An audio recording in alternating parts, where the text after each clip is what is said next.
Hello, now that we have all of our drawings done, we should have some sea life, some sea creatures like fish or other sea animals, and you should have included some plants too.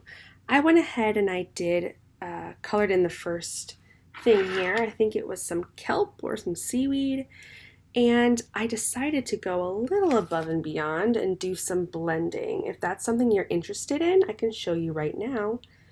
So for today, I know I use crayon for the rest of this, but I'm going to use colored pencils to color in. And I'm doing that because I like how you can sharpen these and get in with some finer detail. It's up to you. If you want to use crayons, you can. If you want to use colored pencils, you can. But I'm going to use colored pencils today. So I'm going to go in, let's do this one right here. What I started with was my darker green, and I just did the top part, coloring in carefully and using good craftsmanship.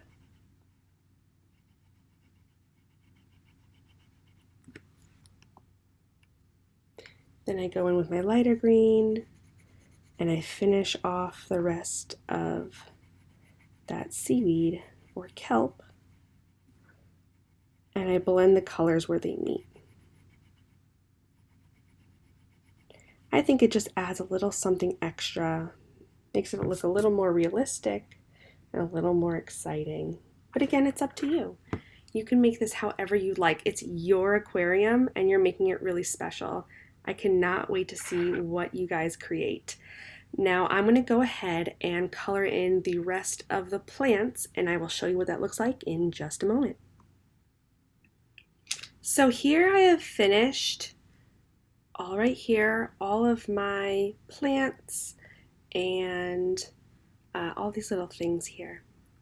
Even my little starfish and my clam, which I know aren't plants, but I thought I'd add them there, kind of at the bottom here. Now I made an artistic choice to outline my drawings. Now you can do that in a darker color like black or a dark brown or a dark blue.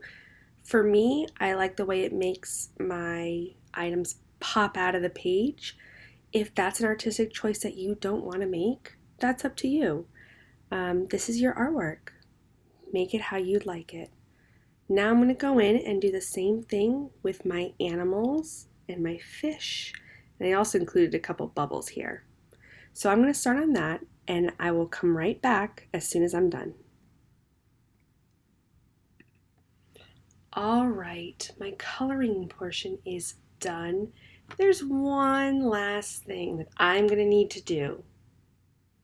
Have an idea of what it might be?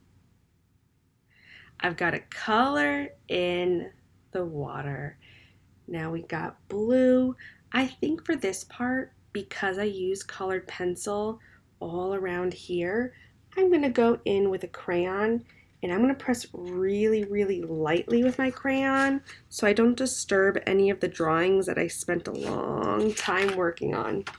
So I'm going to go ahead and pick out a blue, and I'm going to go very lightly so I'm not pressing hard, and I'm kind of holding my crayon in the middle so I don't get tempted to press hard.